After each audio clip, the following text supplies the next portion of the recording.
All right, guys, so check it out. Today we're gonna go over a few exercises that you can do to eliminate or at least reduce knee pain and preferably patellofemoral syndrome or chondromalacia. Now, let's get into it.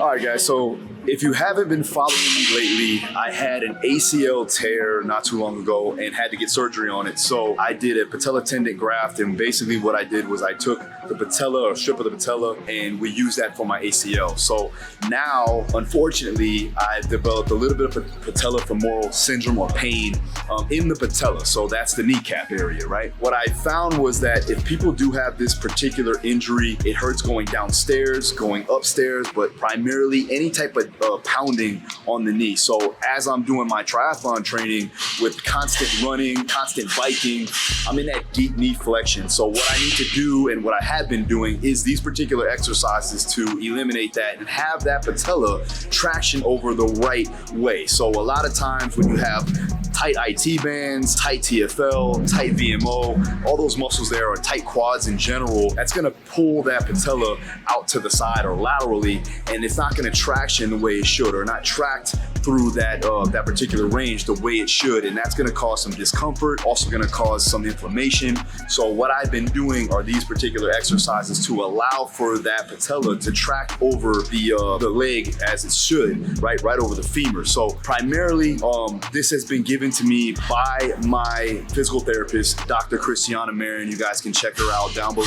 We'll put the link there. But primarily, this is what I've been doing about 3 to 4 times a week, and it's definitely been helping. Another thing that you can look into is getting with a qualified clinician that can go through grafting and dry needling. Definitely helped me out a lot. So if you do have patellofemoral syndrome or chondromalacia or just knee pain in general, some tendonitis, definitely check out those remedies. It does help. But for now, because I am a strength coach, I'm gonna give you some exercises that have been helping me at least get away from that pain and allow me to do the movements and work on my squats, as you can see throughout my videos, and also finish up my triathlon training where I'm actually doing miles on the road. So let's get after it. All right, guys, so check it out. What we're gonna do first is we're gonna look to stretch out, all right, gain more flexibility of that surrounding tissue, preferably the quadriceps. So what I'm gonna do is what's called a couch stretch or a wall stretch. And basically what I wanna do is I wanna stretch my hip flexor and I also wanna stretch out my quadricep muscle. So now I'm placing my foot on the wall here. And the goal again is to get that stretch here in the hip flexor and in the quads. So I'm actually gonna drive my hips forward, right, and squeeze my glute on this side. You're gonna feel a deep stretch there, but one thing you wanna be careful of is you don't wanna let this foot go outside, right? That's what we wanna eliminate. We wanna eliminate the internal rotation of the hip. So we wanna make sure that the foot is aligned with the hip and you're driving your hip forward, getting a full stretch there. Now you're gonna hold this stretch for a good 1 to even 2 minutes. Do this about 2 to 3 sets. Breathing through the motion, making sure you're not kicking your butt back here, driving your hip forward, not leaning back like this, all right? Stacking your rib cage and driving your hips forward.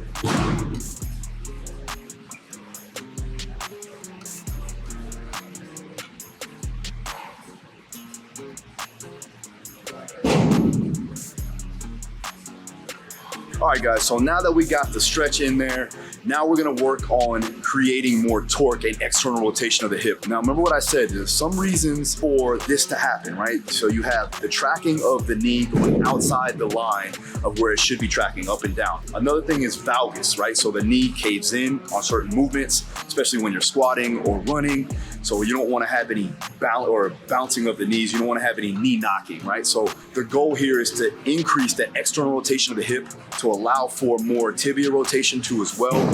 So we definitely wanna make sure that we're creating torque through the ground. What I mean by that is we gotta make sure our feet are strong. So I'm gonna start with my foot. And if you look down right here, yes, this is not toenail polish. This is actually from running. It's nasty, I get it. Just disregard it, all right? That's what happens when you put miles on the road, that starts to happen. So what I'm gonna do is create what's called short foot. And all I'm doing is creating torque and rotation through that tibia. And I'm gonna grab the ground, so I'm gonna spread all my toes out here. Then from there, I'm gonna go ahead and just screw my feet into the ground. And as I do that, I'm creating an arch and pressing down with my big toe. I'm gonna hold that position for 10 seconds. holding, creating torque, creating that tibia rotation here, make sure it's tracking alongside, not caving in.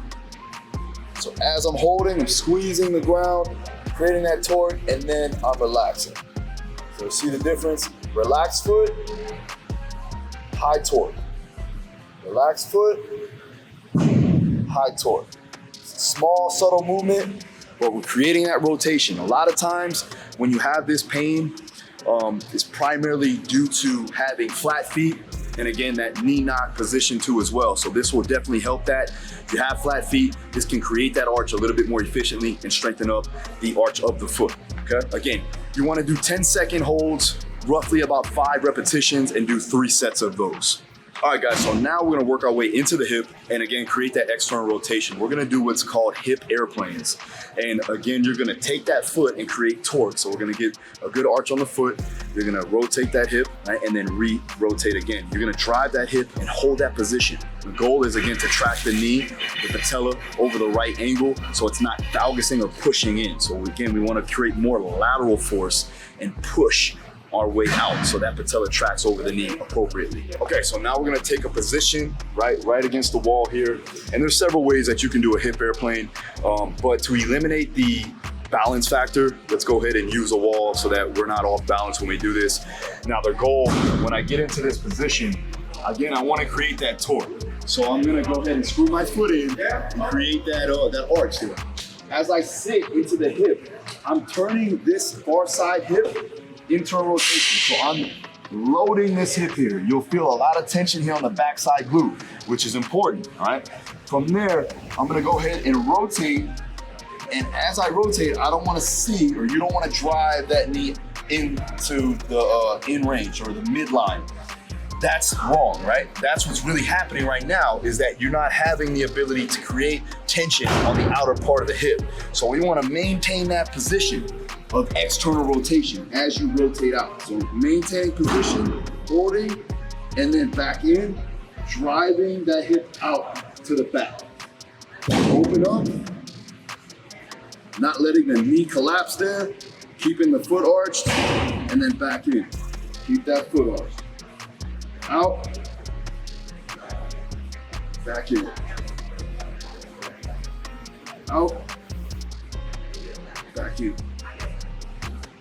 Out, back in, out, back in.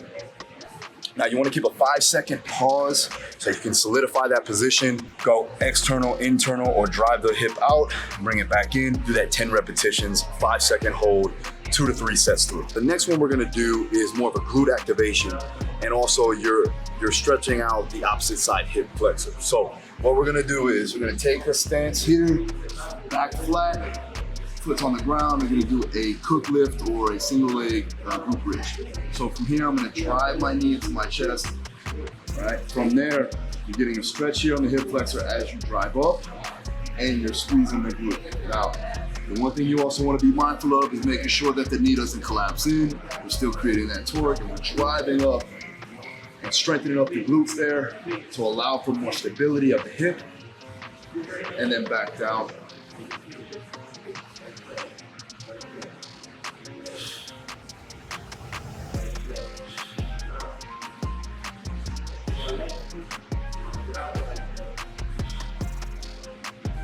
Okay.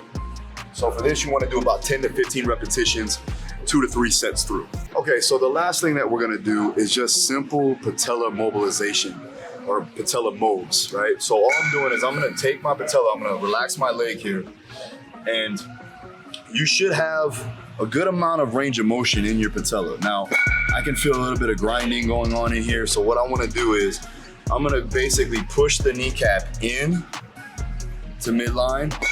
I'm gonna go ahead and drive it up, and I'm also gonna push it down. So I'm gonna do that, the three positions here. So up, to the side, or to the midline, and then down.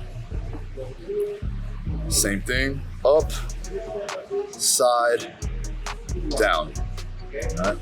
And the goal again is just to make sure that the kneecap has free range of motion, right? A lot of times when you have that dysfunction, right? Or the tracking is off and misaligned, it's gonna wear down the cartilage that's inside the patella, which causes bone on bone to occur, which causes that pain to happen. Now, again, you'll get some inflammation here on the entire knee.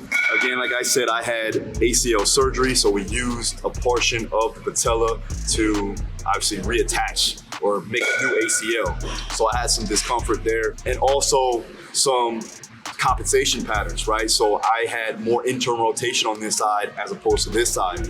So now I'm trying to gain more external rotation to allow for the patella to track over properly, and then also so that I can have a proper gait alignment too as well when I'm running, when I'm squatting, everything else. So doing these particular exercises and movements and stretches has definitely helped. So for this, with the patella mobs, you just want to do about 5 of them, 2 to 3 sets through. You can do that every single day. So you have the stretch, you have the movement, you have the activation, and then you also have just basic movement of the patella itself, all right?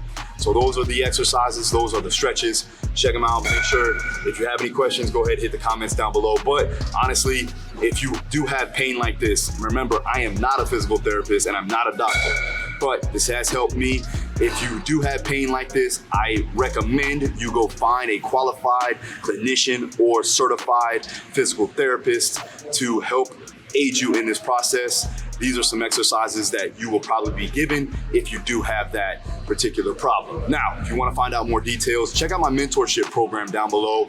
It's a coaching mentorship where I go over all my protocols, my methods of training, everything there. Also, you'll get a bi-weekly call with me going over any questions that you have. And when you sign up, you go ahead and you have a consultation with my team to go over any details that you need to go over. So if you want to go ahead and take advantage of it, hit the link down in the description now, and you'll get a free call from my team to go over everything. Hopefully I'll see you in there, and I'll see you again next time. Make sure you hit the subscribe button, make sure you hit the notification. Let me get up. See you again next time. Peace.